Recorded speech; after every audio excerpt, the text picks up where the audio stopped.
Hey guys, and welcome to the High Vibe channel. My name is Nell Nicole, and I'll be your astrologer. Today, we're going to be talking about Virgo rising. If this is your first time on the channel, welcome.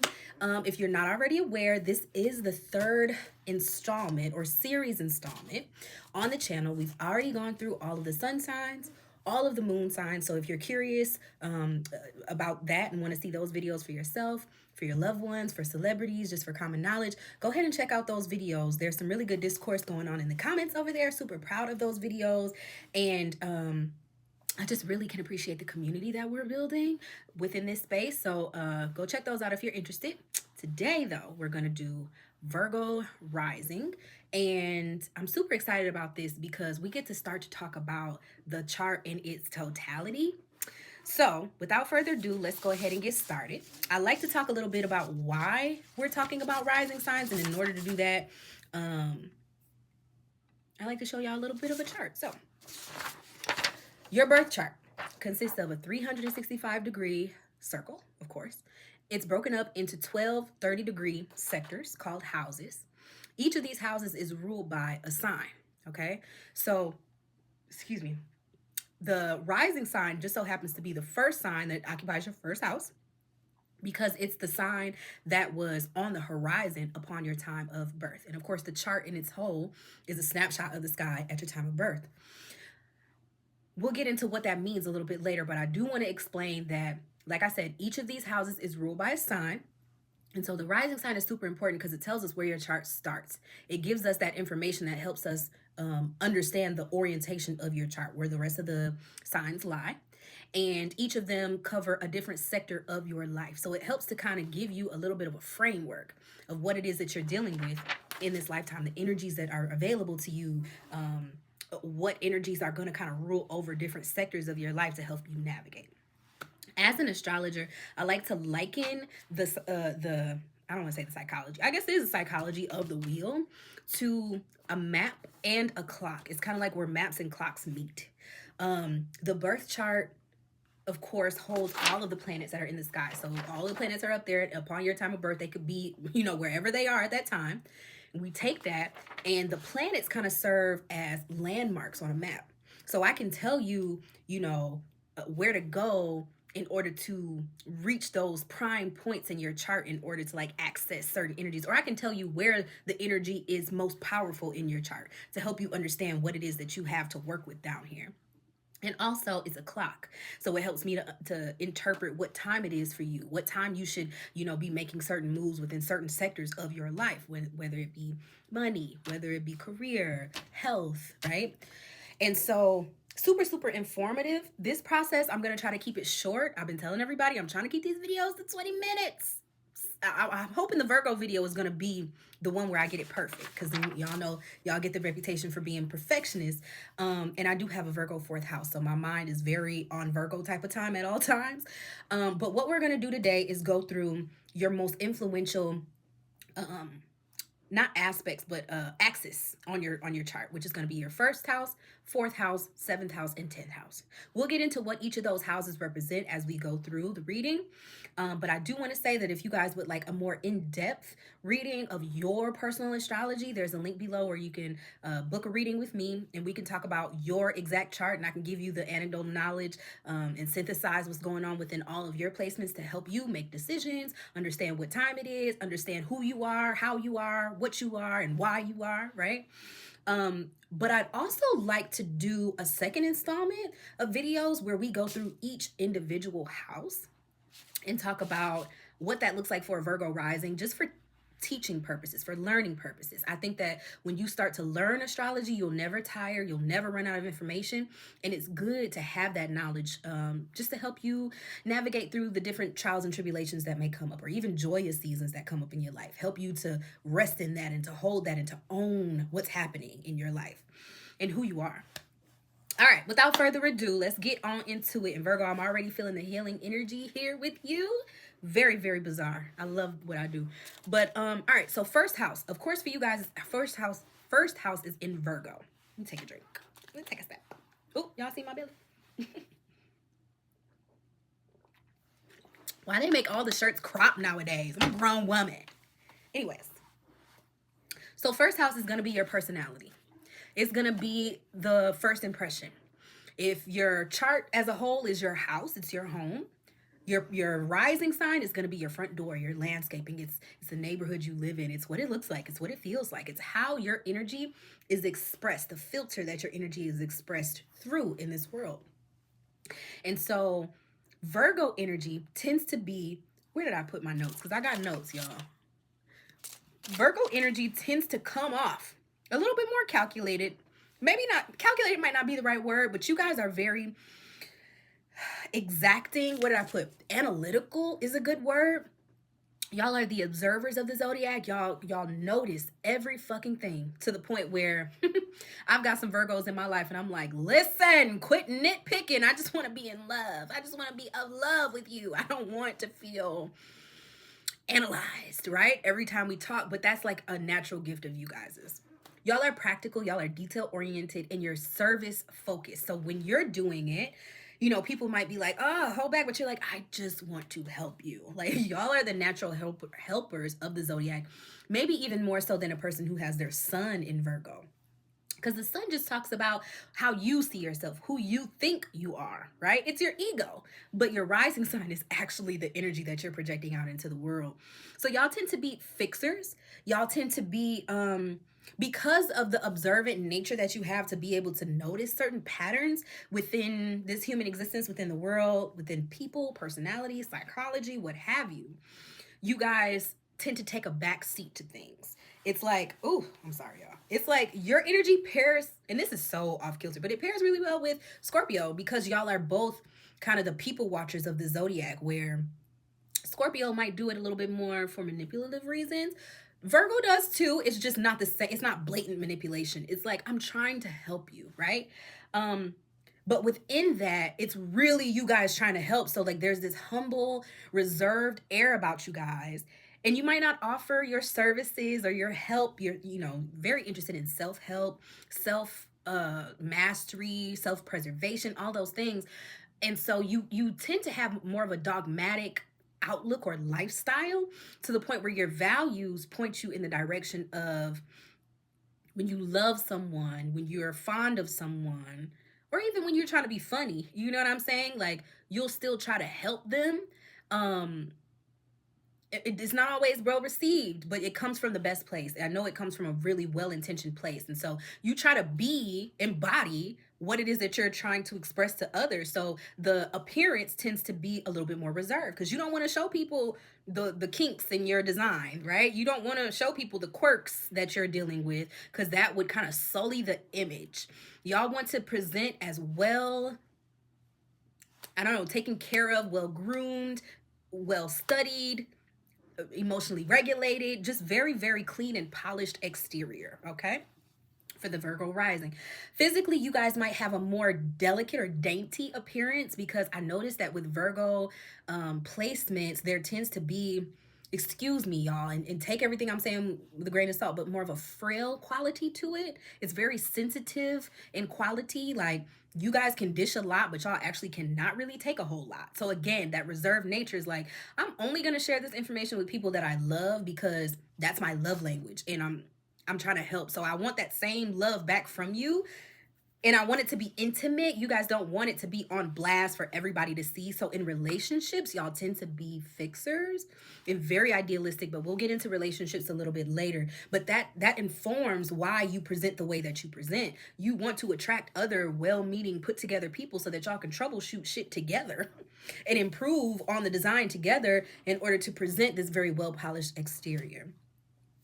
But I said the dainty appearance, delicate and precise appearance. So with makeup, very precise lines, very precise, like how I've got my pearls and my pearls, like they go together, you know, like I'm not going to put on my pearls and, you know, a stud or something. I don't know, but whatever y'all are doing, it has to be in alignment. It has to be of a pattern. It has to be well polished. And you're just highly observant and tend to be perfectionists on how you present yourselves. I always think of Danny Tanner off of, what show is that? Full House, where there's an episode where the daughter DJ is going in the dad's drawer for something, or the best friend goes in the drawer for something and she moves a sock.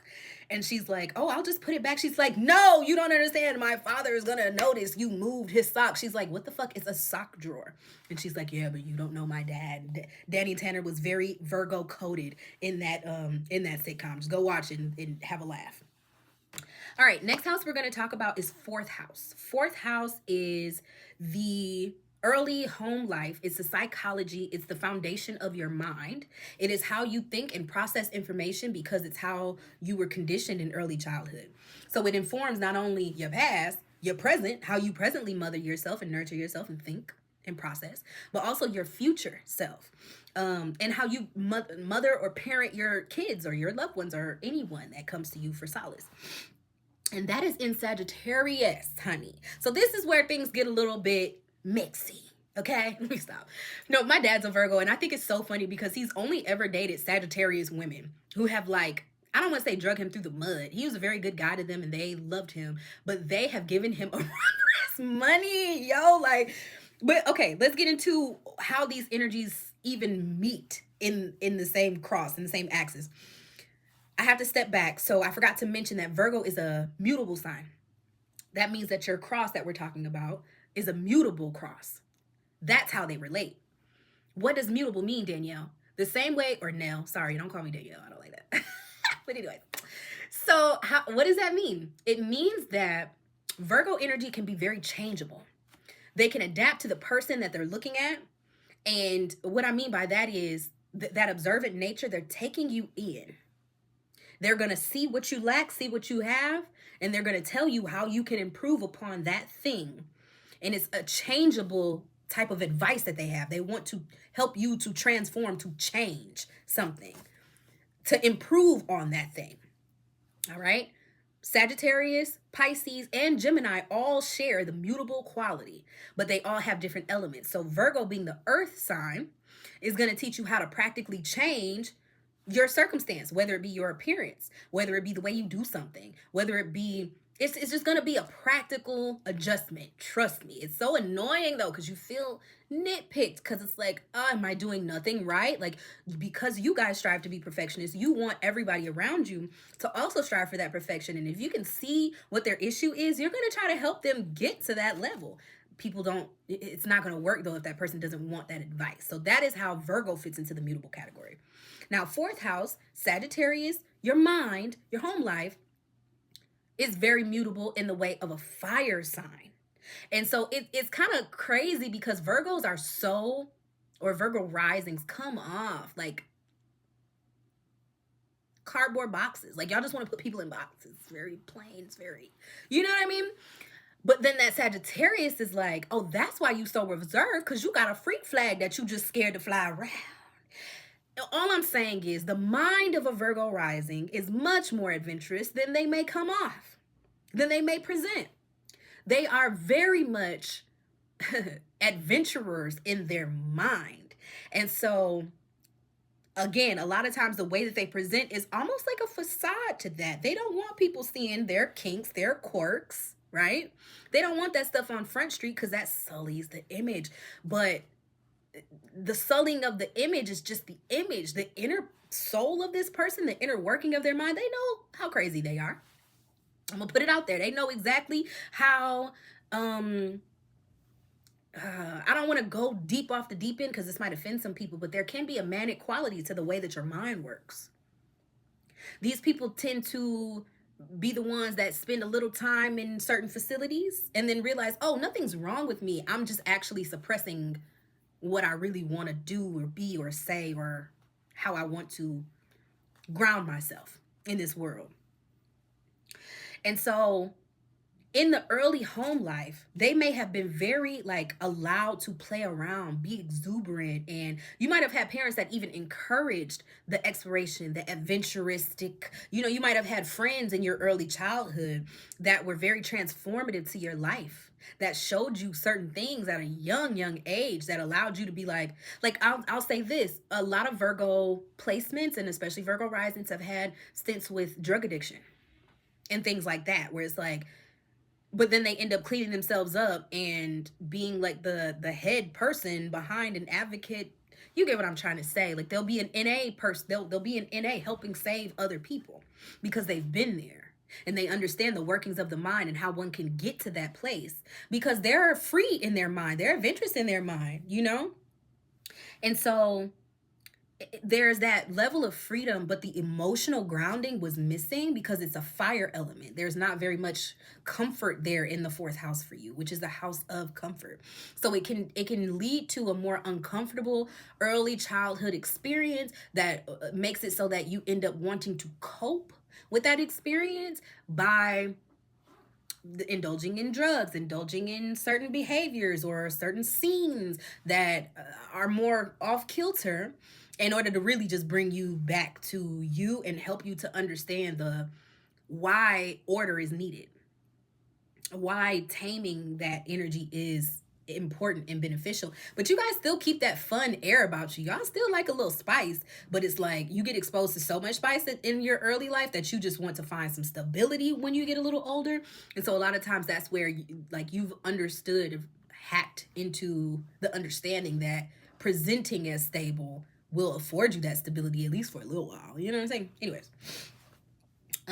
Family may have really emphasized education though, whether you took it up or not, because a lot of Sagittarius placements tend to be self-educated. So they get involved with different scenes, or they travel, or they do different things that will expose them to different cultures, different mindsets, different ways of being. Because you want to just kind of like, Virgo energy is also live fast, die young until they realize that they're the sage and that they have to self-preserve.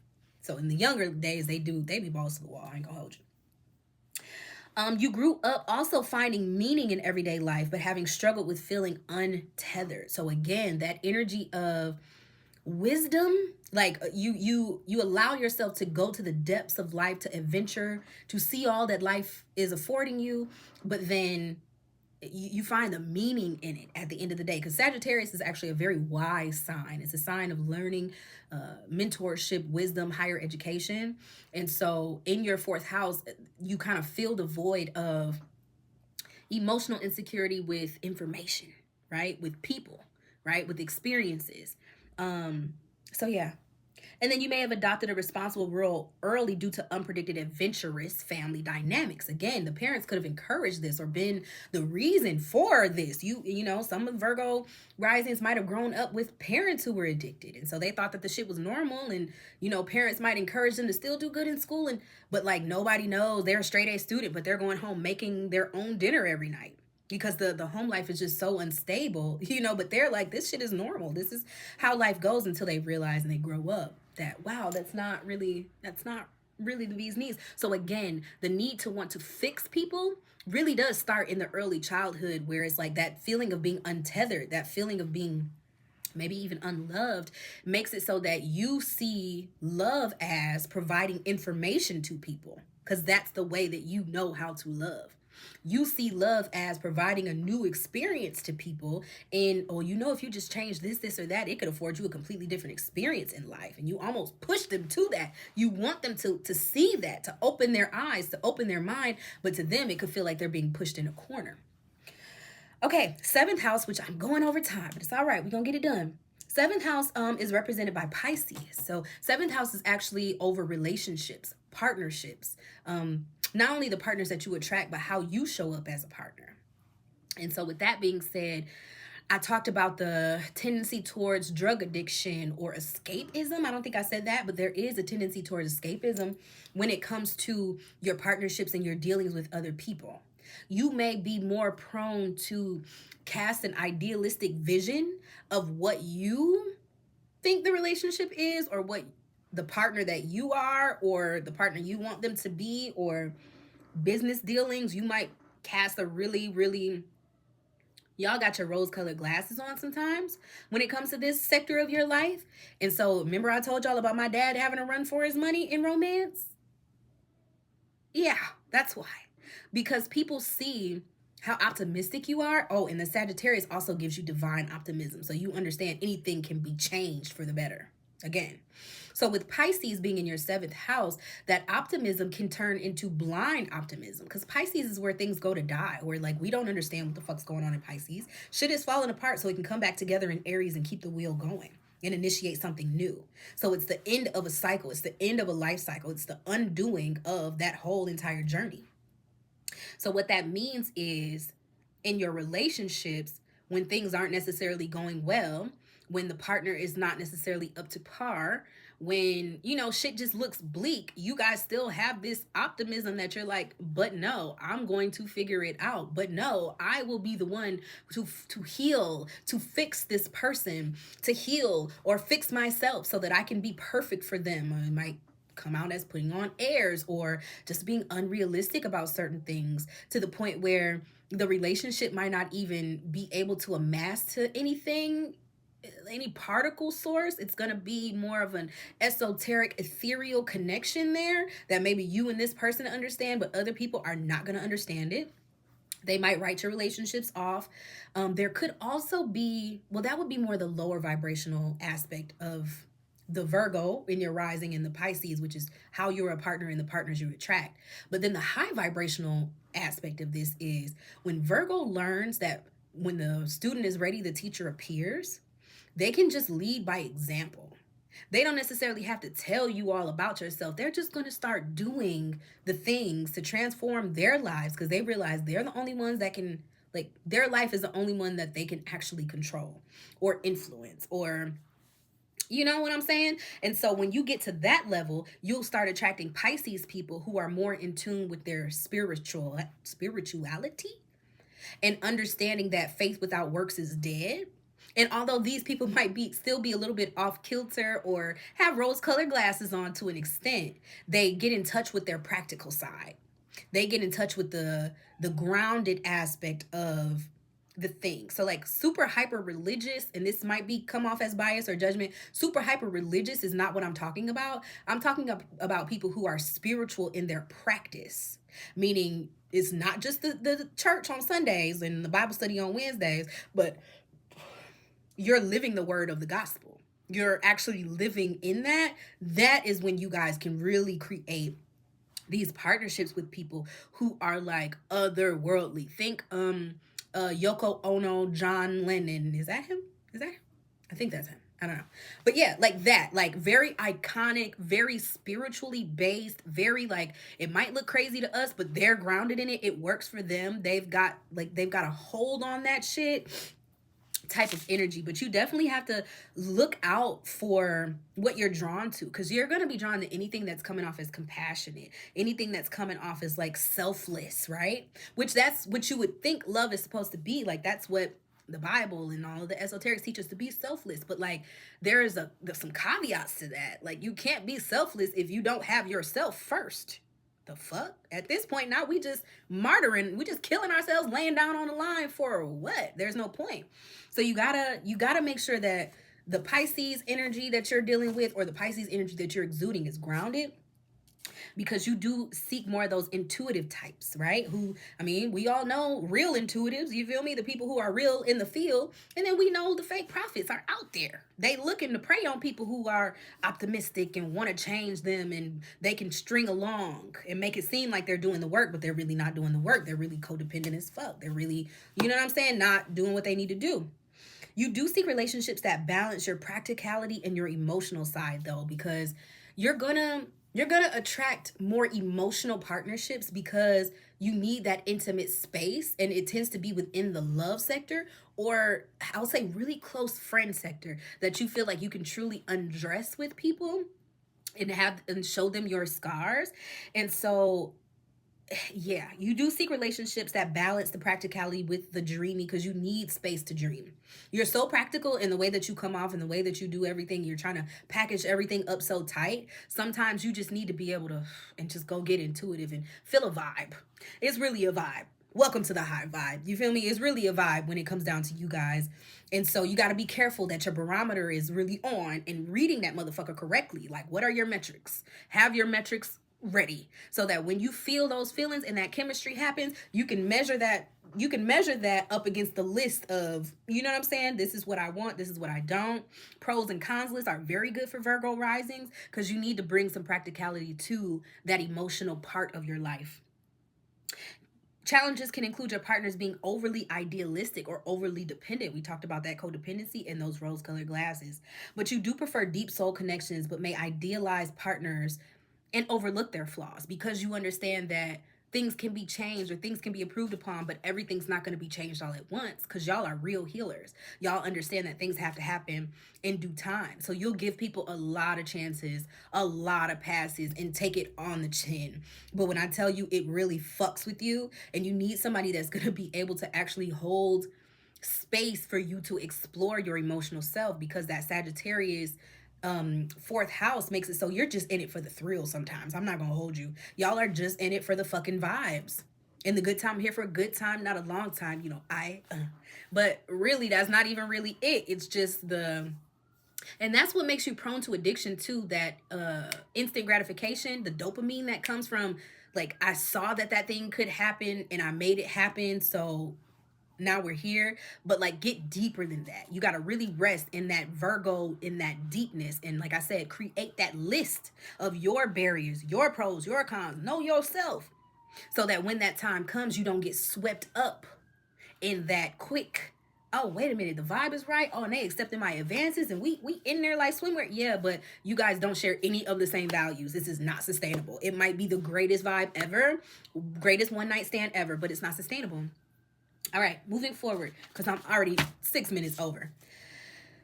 All right, 10th house is the house of public reputation. It's the house of career as well. It's the highest point of your chart, so it's what people see. It's the most visible part of your chart, and it's in Gemini for you. So again, here we go. We get into the nitty gritty because I love my mutable sisters and brothers, because we're very misunderstood. Our genius is misunderstood. The way that we are able to idealize concepts, turn them on their heads, make shit work that people never thought would work. We know it to be true, but it seems crazy. It does, okay?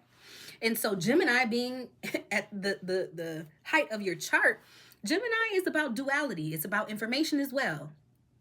And it has that relationship to Sagittarius, right? They're sister signs. They feed off of each other. So that Sagittarius grounding, right? The lack of emotion, the adventurous nature, the, just everything we talked about in the fourth house is what creates this persona in the 10th. And so people oftentimes see you as a really good time. They see you as a good time. They see you as a dynamic individual. They see you as somebody that they can't always calculate what the next move will be because you come off a certain way, but then the way that you are in your personal life does not match up with that, at least per their logic, because they're not into the esoterics of it all, right? And it comes off as this, I don't want to say two-faced, because Gemini, y'all get a bad rap for that. That's not what it is. It's not two-faced. It's duality. It's holding space for both halves of yourself. It's understanding that, yes, I do have this adventurous side that can be very optimistic and free-flowing and all of that. And, woo-woo. A lot of Virgos tend to be into the woo-woo. But they like to practicalize it by doing things like herbal, studying herbs, studying the body, right? So that they can affect, not instant, but you guys see what I'm saying, measurable change. But it takes information to be able to do those things. So Gemini, what people see of you is that you're a processor for information, that you can very well deal with opposing concepts and bring them to balance in a way that informs the totality of that thing and how it works for us. Because Virgo is all about details and inner workings of things, systems, processes. And so the Gemini, it really does exemplify the mind of the Virgo rising and how that's the thing that people see. They see that you're such a great communicator, that when it's time to take a person from state A and inspire them to go into state B, you're able to outline that entire process for them. And it's like, whoa, those two things are complete opposites, but how did you find the fucking link? How did you decode the system in order to figure that out? It's your superpower. It truly is. And so let me look at my notes. Known for being very versatile, intellectual, and excellent communicators in your career space. publicly admired for your ability to multitask, and may pursue careers in teaching, writing, reassurance, healthcare, or reassurance, research, healthcare, because y'all are experts at, let me analyze, see what's going on, give you the anecdote, let you go do that for a while, support you throughout that process, and let's transform your shit for the better, okay? Um, but you can struggle with overthinking and being perceived as inconsistent professionally. Now, that's going to be your Achilles heel because, like I said, people don't always know the genius that that they're sharing space with. A lot of times they get confused because they don't understand certain things. Certain shit is not to be explained. It just is what it is. And when you can see that framework and understand that framework, you can understand that. But a lot of people will never do the deep dive or even think past their own nose to see how the duality of this plane that we exist on really works, how the laws work in this place. And they're all working in tandem. So when one thing happens over here, something is being taken from over here. And the same thing here, when the pendulum is swinging, y'all are the pendulum. And so you guys understand you must swing. You must, in order to keep the motion, to keep the momentum, to keep the balance, right? But some people get uncomfortable with that and they see it as inconsistency because they want you to just be consistently productive and creative. And that's not how creativity works. That's not how you can try to manufacture it, but it's not going to have that same joie de vivre. It's not going to have that same energy to it. You're going to have to actually get deep in the field and work with this plane as it's set up for us. And that means being a little bit flexible. So you guys are experts at that. Thank you so much for allowing me to do your reading for today and spending some time with me again. If y'all would like a personal reading and we can talk about the actual planets that are in your chart and how they affect you to help you make decisions, to help you understand yourself, to help you plan out your next steps, you know what I'm saying? Please click the link down below. We can set up a meeting time. Like this video, subscribe to the channel, share this video with somebody that you want to know you a little bit more, you know, on a little bit more intimate level. And look out for those other videos that I was telling you about. I really do plan to figure out a space where I can host those longer videos and maybe we can do like something interactive. I don't know, maybe I'll do YouTube lives about them. Not sure, but I want it to be recorded. I don't know how I'm gonna do this, but when I figure it out, I'll make the announcement and I hope that you can join me. Until then, take care.